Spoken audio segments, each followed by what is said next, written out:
Welcome back to episode of car talk. हमारे viewer हैं, उन्होंने हमारे से ये सवाल किया है कि उन्होंने इस्लामाबाद के अंदर एक प्लॉट लिया था आज से 3 साल पहले। वो कह रहे हैं कि मैंने उस वक्त जब लिया था तब तो वहाँ पे काफ़ी रेट्स बढ़ रहे थे और आने वाले टाइम में मुझे उम्मीद थी कि यार रेट और मज़ीद बढ़ेंगे तो मुझे भी इसका फ़ायदा होगा। बट वो कह रहे हैं कि अब 3 साल हो गए हैं, अभी तक उसका रेट के अंदर कोई इजाफा नहीं हुआ। उसकी एक दो वजह ये भी थी कि बाद में वो जो सोसाइटी मैंने लिया था वो सोसाइटी इलीगल हो गई। उसके बाद फिर वहाँ के रास्ते के कुछ मसले आ गए तो वो रेट नहीं बढ़े। अब वो कह रहे हैं कि मेरा जो बजट है वो भी इतना ज़्यादा नहीं है, मगर मैं वहाँ से इन्वेस्टमेंट निकालता हूँ तो मुझे कहीं बैरियर टाउन वगैरह किसी बड़ी सोसाइटी में मुझे कोई चीज़ मिलती नहीं है। तो क्या करूँ, मैं वहाँ पे वेट करूँ मज़ीद या फिर मैं कोई निकाल के कोई और चीज़ कहीं और ढूंढूँ? मैं क्या करूँ, मैं वेट करूँ या ना करूँ? आइए बात करते हैं।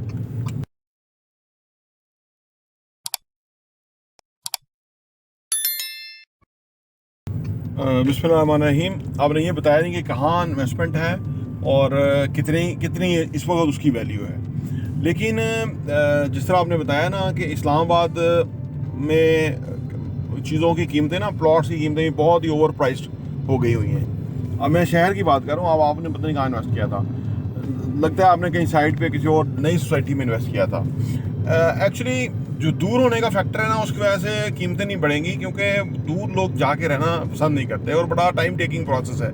जो भी सोसाइटियाँ बन रही है ना, वो बड़ी ग्रेजुअली जो पिकअप करेंगी, क्योंकि ये लोगों का ट्रेंड होता है करीब शहर के रहना। उनको आप समझा नहीं सकते, आप उनको ये नहीं समझा सकते जबकि फ्यूल जो है वो 275 पर लीटर है ना, तो उसको वो अपनी इकोनॉमी को देखता है कि मुझे कितना पेट्रोल लगेगा या फ्यूल लगेगा। तो वो आप कैलकुलेट करते हैं ना, तो आपको पता लगता है कि जितना मैं किराया दूंगा ना उतना तो मैं फ्यूल दूंगा, तो मैं क्यों ना किराए पे रह जाऊं। तो इसलिए दूर आबादियां आबाद नहीं होती।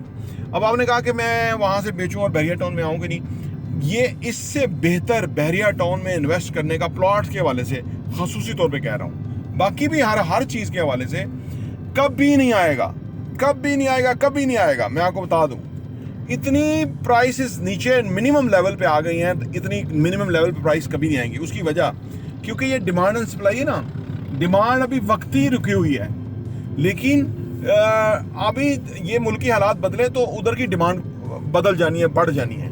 लोगों ने वहाँ ढूंढने हैं कि हमें जो है ना वो चीज़ मिल जाए, और फिर जो ख़राब जगह होंगी वो महंगे होना शुरू हो जाएंगी। तो यही बेहतरीन टाइम है, ये बेहतरीन टाइम है आपका ये डिसीजन करने का कि वहाँ से पैसा निकाल के बैरियर टाउन में कहीं।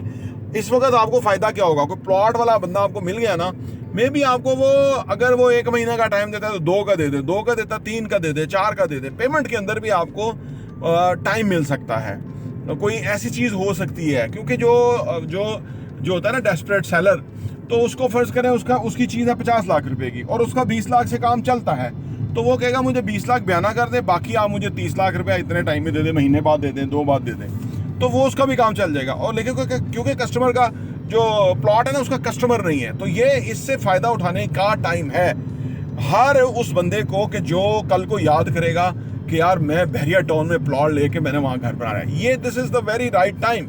अगर हम इसमें एग्जांपल लेते हैं कि अगर उनके पास इतना बजट नहीं है कि अगर वो वहाँ से अपनी प्रॉपर्टी सेल करते हैं तो उनको बैरियर टाउन के अंदर प्लॉट नहीं मिलेगा या फिर कोई प्रॉपर्टी बैरियर टाउन में नहीं मिलेगी, फिर वो क्या करना चाहिए? वो वेट करें या फिर उसको वो सेल करें? नहीं, बैरियर टाउन में भी देखिए ना, बैरियर टाउन में भी ना, अब आप फर्ज करें बैरियर टाउन रावलपिंडी की बात कीजिए, तो ऐसी जगह आज भी हैं कि जहाँ 3 मिलियन से नीचे प्रॉपर्टी है, ठीक है ना, यानी 5 मरले का प्लॉट, और 3 मिलियन का तो बाहर भी नहीं मिलता है। तो वहाँ आप देखें 5 मरले मिल रहा है, वो होगा बैरियर टाउन ही, लेकिन वो शहर से थोड़ा हट के होगा, फ़र्क होगा। लेकिन देखें आपको एक अच्छी लिविंग मिल रही है ना। आने वाले टाइम में अगर आप अपना बिजनेस या जॉब या सारा कुछ वहीं आसपास कर लेते हैं तो वो आपके लिए वही शहर है। हम सियालकोट से आए हुए हैं, यहाँ हमारे लिए ये हमारा, अब समझ लो कि यहाँ हमारी प्रॉपर्टी है, यहाँ हमारे असासे हैं, यहाँ हमारे 30 साल गुजर गए ज़िंदगी, आप यहीं से पैदा हुए। तो ये यानी जहाँ आप स्टैब्लिश हो जाएं, यहाँ सेट हो जाएं, वो आपका वतन है, सही है ना। और तो ये बात नहीं सोचनी चाहिए आपको। उस ब्रांड के अंदर इन होने के लिए इस वक्त सही एंट्री का टाइम है, फिर नहीं आएगा, फिर दूर और भी दूर दराज होगा। तो इसलिए ये टाइम है। मैंने हमेशा अपनी वीडियोस में हम आपको बताते रहते हैं कि अगर आपने कोई प्रॉपर्टी है, डेड है, कुछ नहीं दे रही, उसको किसी तरह बेच के खलासी करा के अच्छी प्रॉपर्टी लेने का यही टाइम। तो उस हवाले से ये आपकी जो आप सूरत हाल है वो बड़ी फिजिबल है कि इस वक्त आप एक्शन ले लेते हैं, किस तरह बेच लेते हैं और आगे कोई डील बना लेते हैं, अपने आप को स्विच कर लेते हैं। तो जब फिर वो जो म्यूजिकल शेयर शुरू होगा ना, आप बैठ जाएंगे बाद में लोग भागते रहेंगे, आपकी कीमत, आपकी चीज़ डबल हो जाएगी। और ये एडवांटेज उठाने का टाइम है। प्रॉपर्टी देखने का बहुत बहुत शुक्रिया।